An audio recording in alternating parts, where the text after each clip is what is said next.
Sorry to keep you waiting, folks, but here it is. Part 2 of our interview with Rob. I'm touching the microphone. I'm getting in trouble. Sorry, Dave. Our production guy, Dave, is really gonna be. He's gonna slap me. I might have. Sorry. Touching the goddamn mic. Put that wire up above the thing, right? Oh, it's gonna Also do that. it's gonna upset Dave. Let's get to that. There you go. That's good. Okay. All right. I'm just gonna sit like this. Not touch a damn thing. Blockhead, yes I am. And we're back. Well, so there was three things I wanted to finish with, but obviously it's been a lot of, me asking Rob questions. I mean, is there anything that, Rudy and Kyle, you guys want to ask Kyle about specifically? No, for me, Rob, do you have any questions for us? Questions for you? Yeah. What was your favorite part of the Blockhead series? That's a good question. I enjoyed the work ethic episode. I like that one. I just like working, and working for purpose. Yeah. And that block in particular, I think, is something that can easily be done too. You just gotta do it. You gotta have grit. You gotta, to your point, not quit. Yeah. And just keep pushing and show up every day.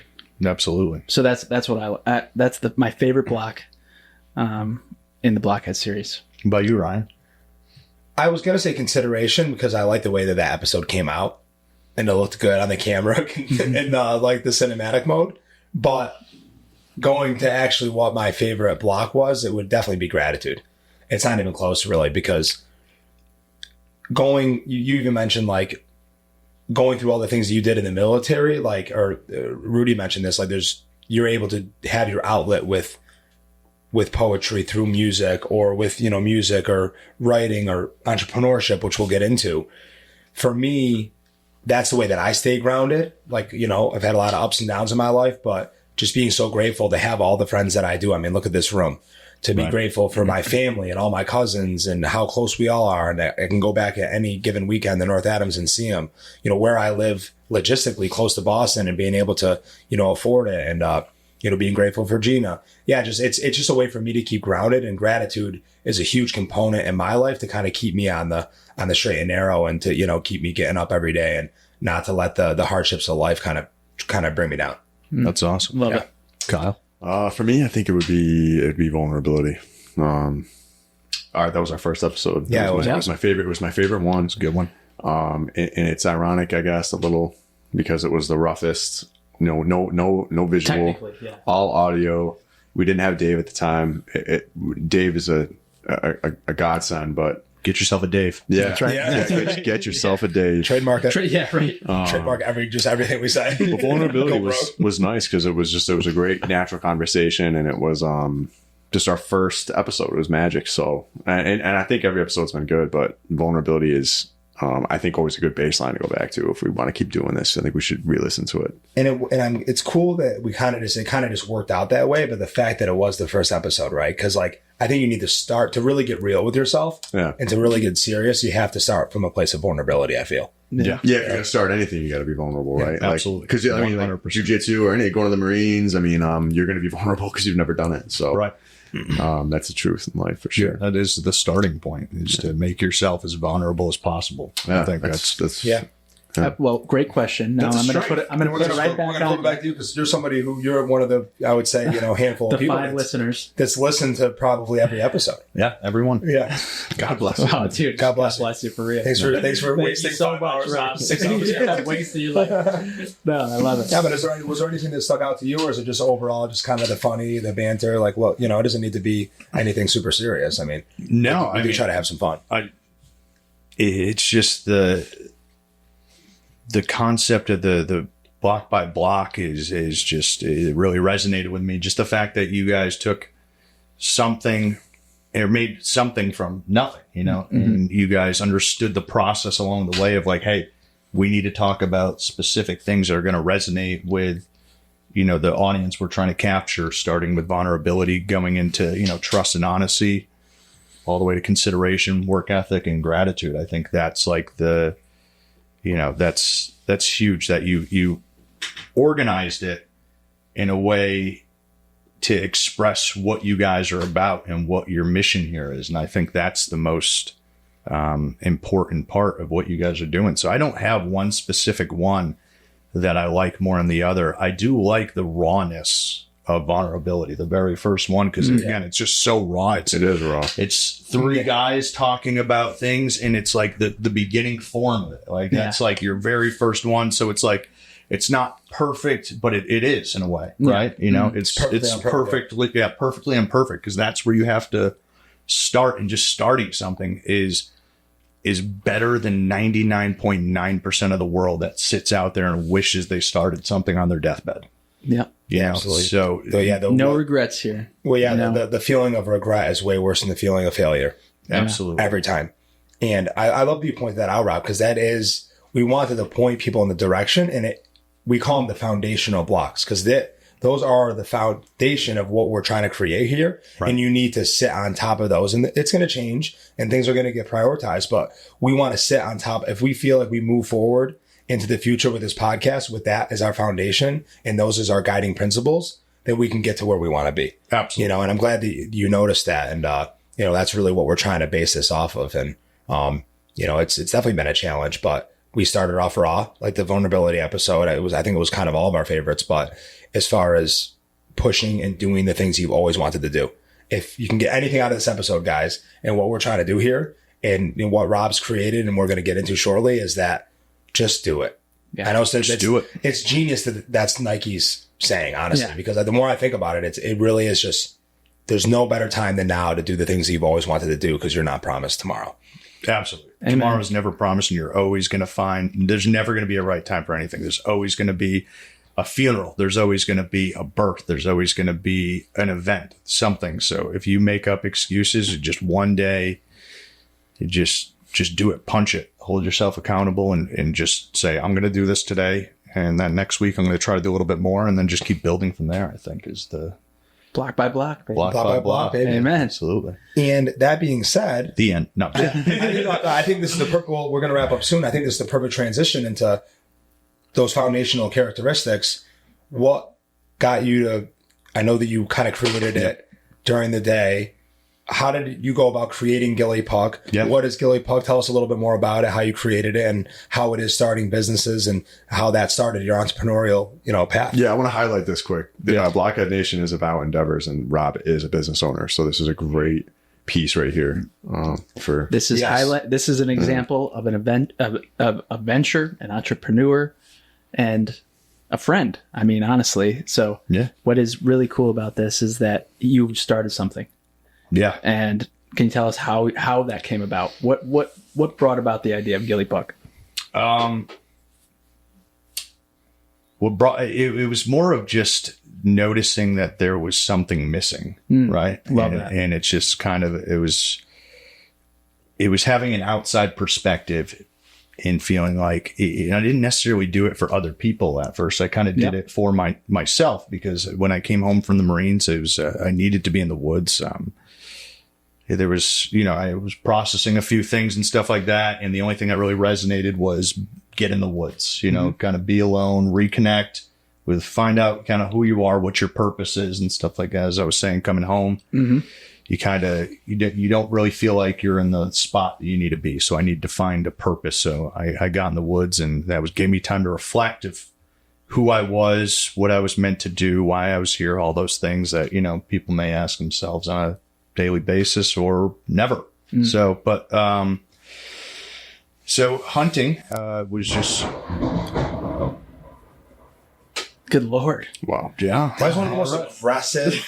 That was the most aggressive. I've never heard lightning like that before. That was close. I thought the building was coming down. That was like a movie quality That was close. That was a sound. That was You like, might lose Yeah. power. That was diarrhea lightning. Yeah. Like they just came out of nowhere. There was no warning. That was unbelievable. Straight up diarrhea lightning. That was unbelievable. But it's because Rob's making history right now. This is happening. Yeah. Zeus said fucking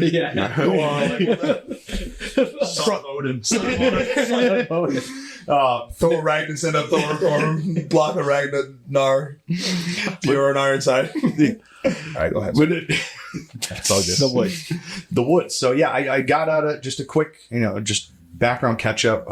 I got out of the Marine Corps, went immediately. I think my very first day home, grabbed myself a bow.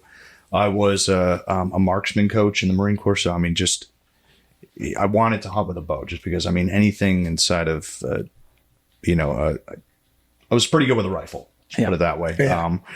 So I was like, I just really want to get into the bow, and there's something about bow hunting and being up close and personal with it, and not just looking at something through a scope and taking its life. And that's not to shun anybody who does that. Whatever your reason is for hunting, whether it's put meat on the table, if you only have a day to get out and you're in a great location, that's 100% it. This is just my personal. it's your preference. That's what you love. 100%. It's more of a game too. I know that Joe Rogan talks about that a Let's lot. be honest. It's a manlier preference. It's manly, but it's more of a game. I only hunt with a knife. Hunt for But it's more. Rob's like, well, I used to hunt with my bare hands. And then I thought hey, try out, As I get older, my back hurts. Grip just isn't there anymore. I'll flick a bow. arthritis. No, but I think that it equal. I know people say this a lot, but I just think it's really cool that it equalizes the game a little bit, right? Like obviously you're not going to chase down a deer, but it makes the game a little bit more fair, and it's almost a more of hey, who's going to win this battle? There are so many more factors that go into bow hunting, and you're talking. Barometric pressure has to play, weather, wind, your scent, your camouflage, everything has to come in. And my first year in the woods, I knew really nothing. I understood camouflage just from being, with Marines and with recon and stuff like that, and understanding that you're only as good as your backdrop. And so my first year in the woods, I was unsuccessful, 100%. Just missed everything, didn't have the property, didn't know much about hunting. So I started just getting hungry for it, because I was like, this is where I want to be, is in this stand right now. Mm-hmm. So I started learning as much as I can and watching videos and becoming obsessed with it.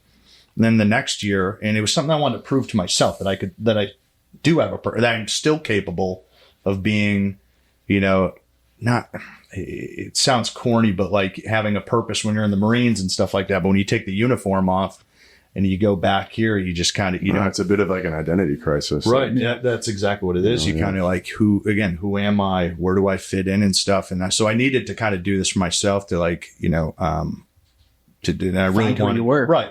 I really wanted to get my first year and achieve something that I kind of created on my own. And then I was we were living at my in-laws at the time. Yeah. And there was a property, a 5-acre parcel behind, and every day I was just getting blown out by does, and because there was no backdrops, there was a lot of trees, but not a lot of branches. So I was getting skylighted. They'd come down this hill, they'd look up, they'd see me, and I'm like, I'm getting frustrated at this point. And I'm like, yeah. So when I say blown out by does, they blow if they spot you. It's like a loud whistle, but it's I think they call it snort wheeze, but it's is it the warn the other? Right. It's okay. It's pretty cool. A gust of wind, almost like a whistle meets a gust of wind, and it's to warn all the other deer, hey, there's something not right here. There's some asshole in a tree trying to kill us. Right? Yeah. Fawns, if they hear a blow, fawns will drop down, and lay down, as low as they can. Wow. So, and other deer will just run away. So I had that quite a bit, and then I was like, there's a serious problem there. That's funny. And, these guys. And so how do I get the deer to come in? And I'm like, well, the obvious thing is they're not smelling me, they're seeing me, but I'm wearing camouflage, I'm getting skylighted. So I created this, I had a few broken arrows, and I created this wooden block, and I screwed a bunch of arrows into it and then stuck artificial branches into it and hung it up in the tree. And the next time I went out, the doe, there was a mother and 2 fawns. I can't remember exactly what it was, but some doe walked by me and had no idea I was there. And I was like, wow, there's something here. And shortly after that, I got my first buck. And I was like, and I just remember feeling up there. I was like, I felt like I had purpose again. I felt like I had like achieved something. You did, because you had adversity and you found a way creatively to get over that and achieve your goal and find that purpose. That's amazing. Hey, Blockheads, it's Dave. Sorry to interrupt your podcast listening, but I just needed to let you know about today's sponsors. First, a big shout out to the Tack Room Restaurant in Lincoln, Massachusetts. The Tack Room offers an inviting atmosphere for everyone from families, friends, date nights, and lunch meetings. Whatever the occasion, the Tack Room has something comforting for you. Check out Chef Dan Lane's creations at the Tack Room in Lincoln, Massachusetts. Next up, another big thank you to Ghilliepuck. Ghilliepuck is the all-in-one hunting device for people like me who can't seem to hide from anything. Veteran-owned and operated, Ghilliepuck offers the perfect coverage to keep you hidden from your prey. Check out more at ghilliepuck.com. Hunting just got tactical. And finally, to our newest sponsor, Jitsu Gel. It's a specifically formulated supplement designed for martial artists. They offer 3 stages of supplements for before, during, and after. And to top it all off, a portion of their proceeds goes to nonprofits in the jiu-jitsu community to promote inclusivity, education, and development. Check out more information at jujitsugel.com. All right, now back to the show.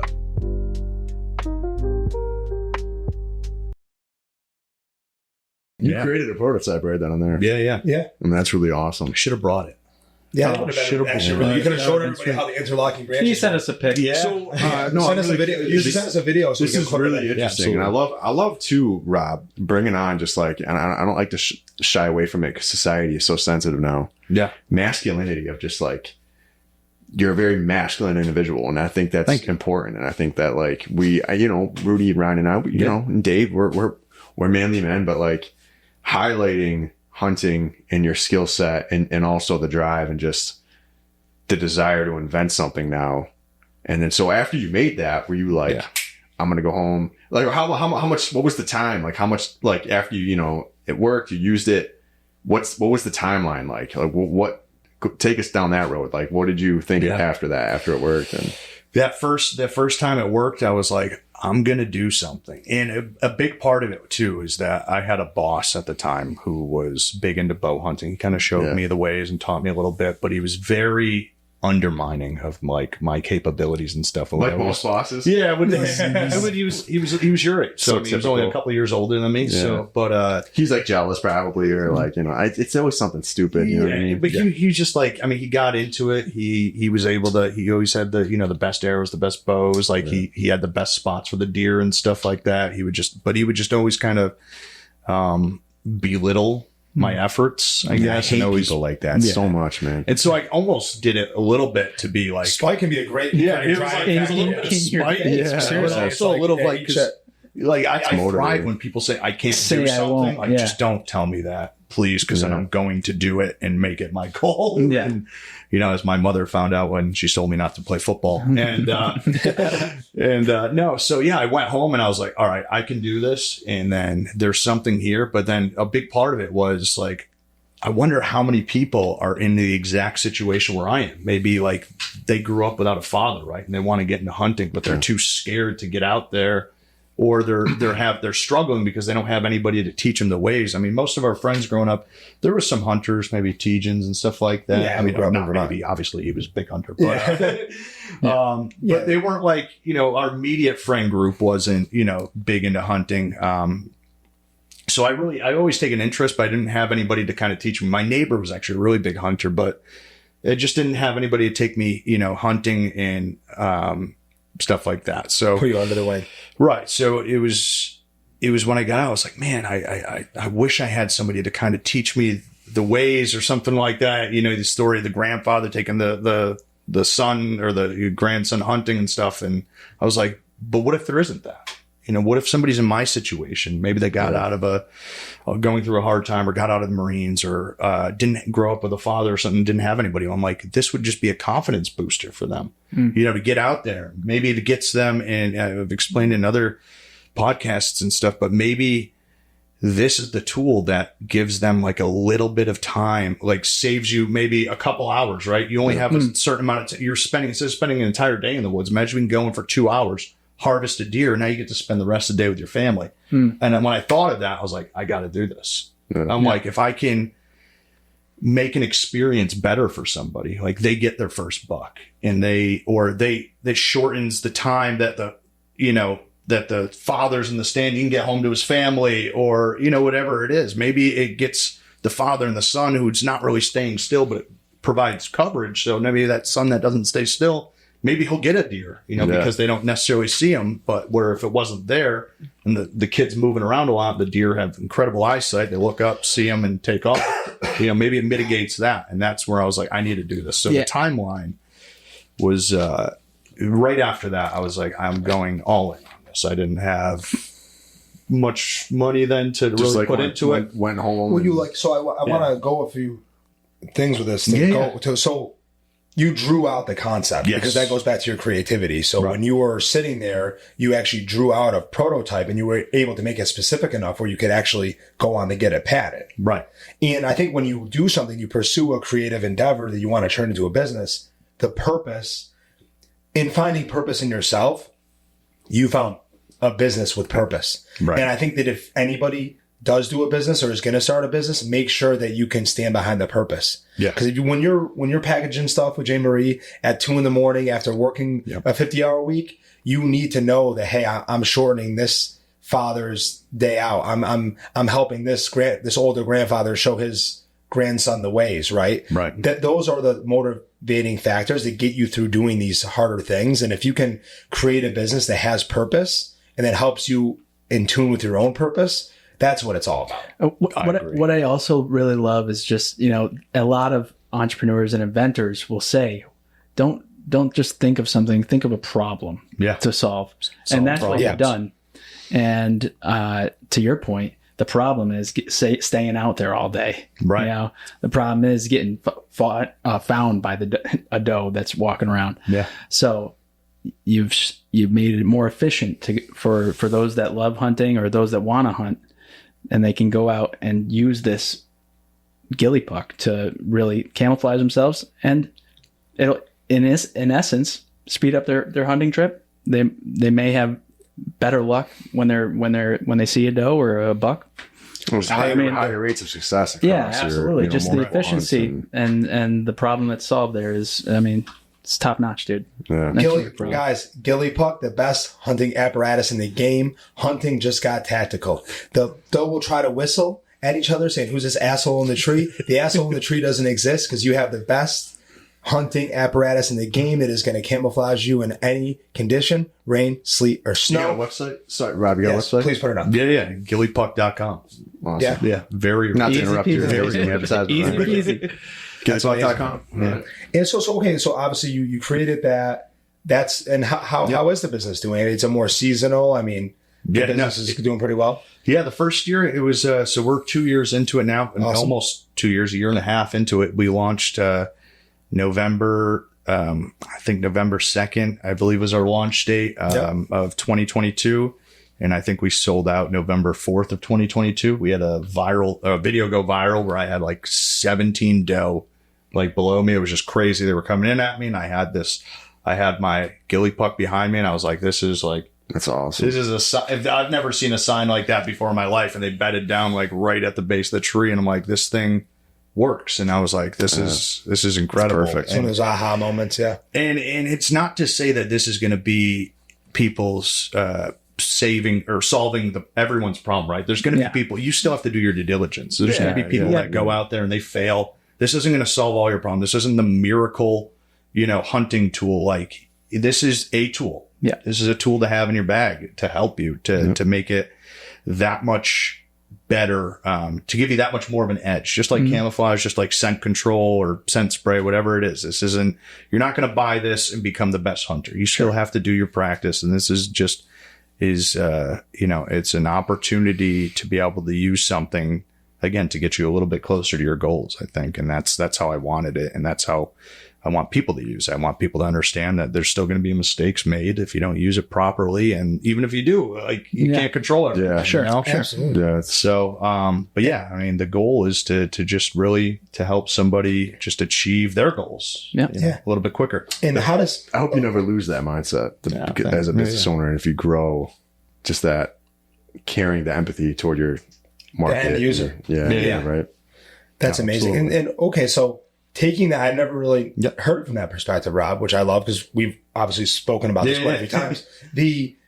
Now, how does this go into our newest sponsor, Jitsu Gel? Jiu-jitsu, bro. Jiu-Jitsu Gel.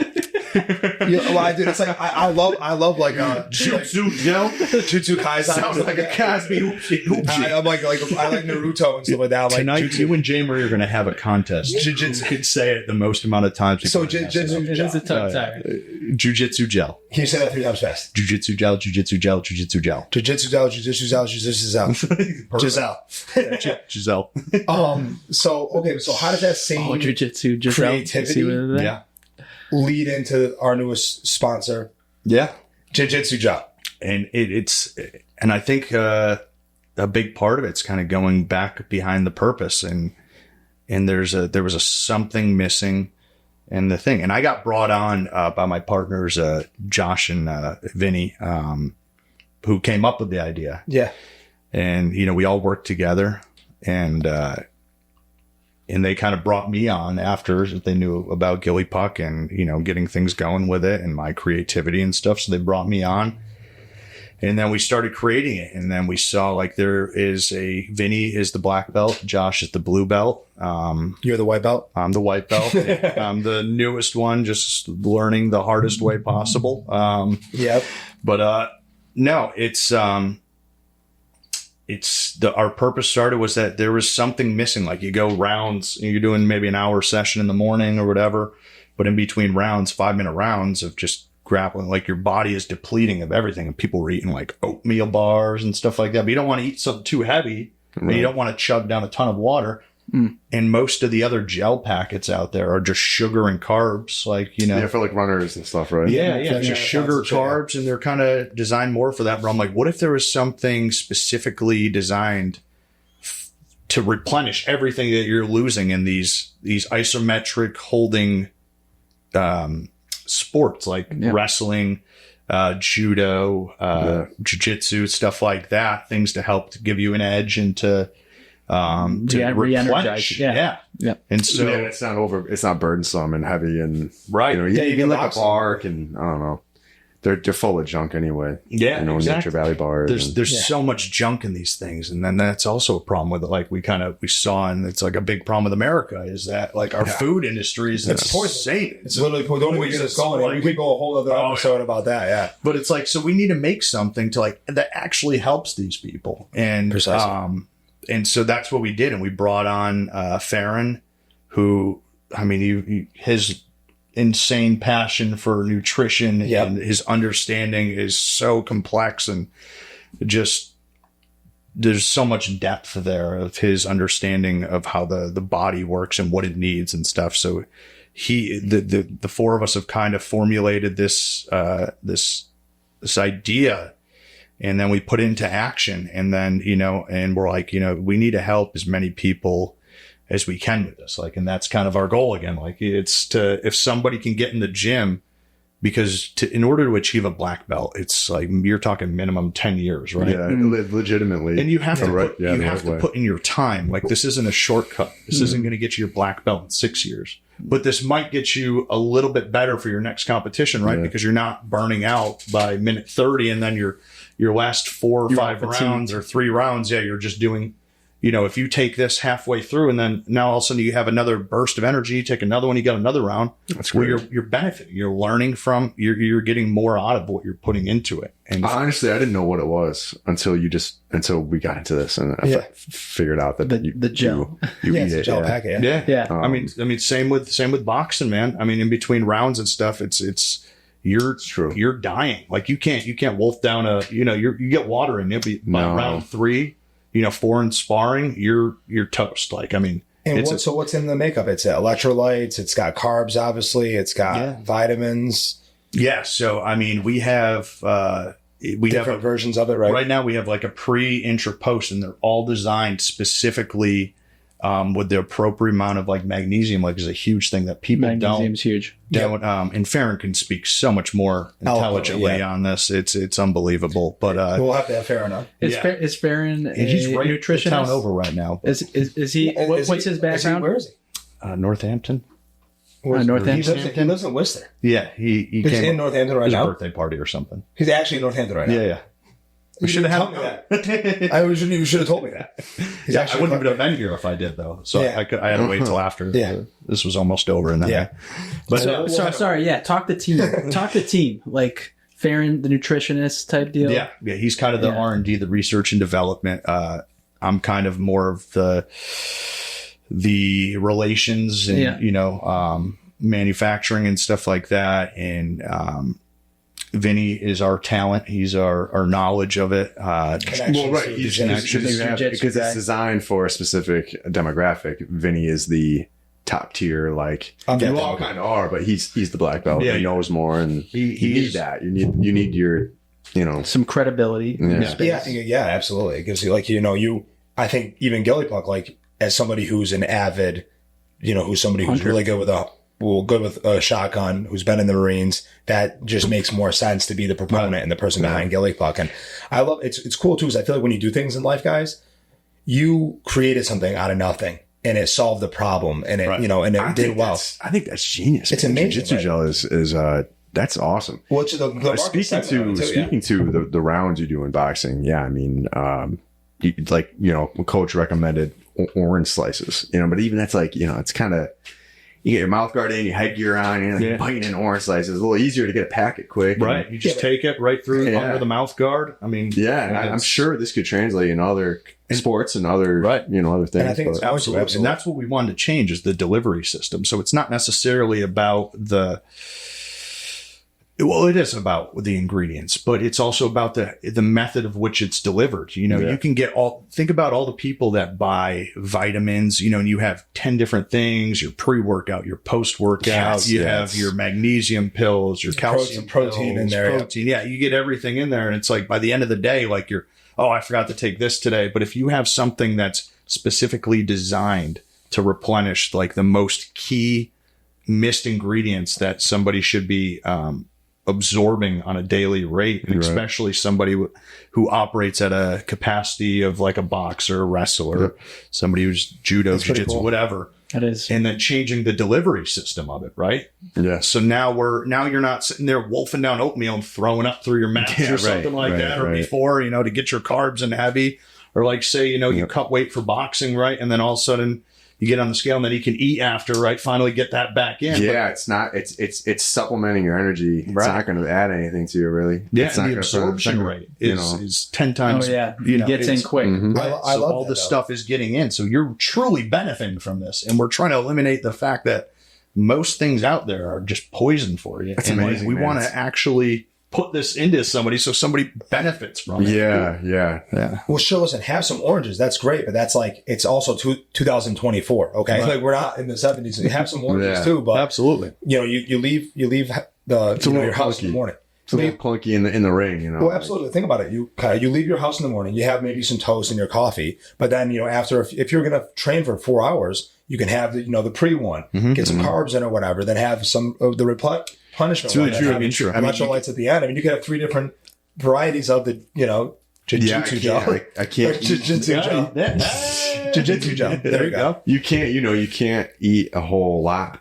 Like going to do jiu-jitsu or going to box. I can't eat a heavy lunch. You got to stay light. But I can feel when I haven't had enough though. Because I was like, well, I'll eat light, but then like I'm lacking in energy sometimes because I'm like, I just didn't eat enough or like I didn't get enough, So it's true.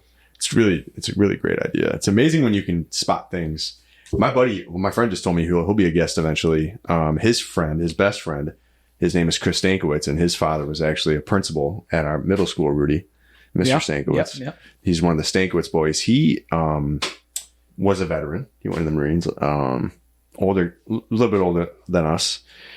He sold his company, and the company that he designed was a website that just was a nexus for news. He just had all different sorts of news outlets on this website. And what does that do? It brings in, so it's media, so it brings in advertisement. It's genius. All he did was he just found something that people love. People love the news. I mean, it's not hard, right? It's not hard to like think. All he did was he was just like, well, what can I really bank on? Like, what will really make money? Oh, I know. People love news, people love news. I mean, they love to be divisive over news, and they love to, you know. But to go to one place to get several sources of news is good, especially with that all over the world. Enhancing that it was like people in like that Norway. efficiency bit. You know, to Rob's point, the Ghilliepuck and the Jiu-Jitsu is just an efficiency gainer. Yeah. All right, you've gotten now nutrients in your body quicker and faster without trying to peel oil. He found a niche, right? He found a need. You can go to this website without clicking around to a bunch of different websites, right? Right. You can set up the Ghilliepuck and spend 2 hours in the tree rather than a full day. You know? Yeah. Efficiency sells. And that's it, man. And I'd say like advice for anybody who's trying to get into it is just like, don't ever think you're the smartest guy in the room. Yeah. You know, I always kind of go into the mindset I'm the dumbest guy in the room, and I can learn something from every single person in the room. And once you stop talking and start listening, is when you realize that like there's so much to be learned. And if you can train your mind to be able to learn and listen, you can hear the problems that other people are having. And once you hear the problems that other people are having, you can potentially solve them. Yeah. And that's kind of where it goes to. And then just training your mind to the discipline of just doing something. Like, I heard Tony Robbins talking about, he doesn't do cold plunges because of the health benefits. He does cold plunges because of his lack of wanting he doesn't want to go into but by telling his mind, no, you got to do this, the things that he doesn't want to do that the average person doesn't want to do, it just puts you in like the mind. We did a whole episode on I don't want to do it. I'm going to do it 100%. Exactly. And that's what I do pathways. every morning when I take a shower. I take my normal shower, and then at the end, I do a minute and a half of this cold as it can go. Cranky cold. And it's not because of the health benefits, because I'm dancing around in there and I'm screaming. I'm like, sound like a whale out of water. But it's bad. Cold shower. But it's because, especially if I tell myself, or I'll wait too, and I'll wait for the brain to like go, this is nice. I don't want to do this. And the second it hits I don't want to do this, as cold as it can go. And I do it as long, I try to do a minute and a half. But it's to help me to get out there, because I mean, we have my philosophy is I have lives to live for. There's people out there that aren't here today, right? That maybe we wish could have been here today, that would kill for an opportunity like this. So that's kind of where it's like, just do it. Yeah, get out there, do it. Get uncomfortable. I learned a lot about you today, Rob. It's a great way to live, man. Yeah. And I think that's a perfect way to wrap it up, honestly, too. Yeah, because that was a lot, just great little clips right there at the end, and I love them so much. But Rob, you're an insightful guy. You're a business owner, veteran, friend, great family. I'm a great family man, I'm sure. Yeah. But it's an honor to have you here at Blockhead Nation Podcast. Yeah, thank you for having me, man. Absolutely. If you're the smartest guy, in the room, you're in the wrong room. So you're in the wrong room. Amen to that.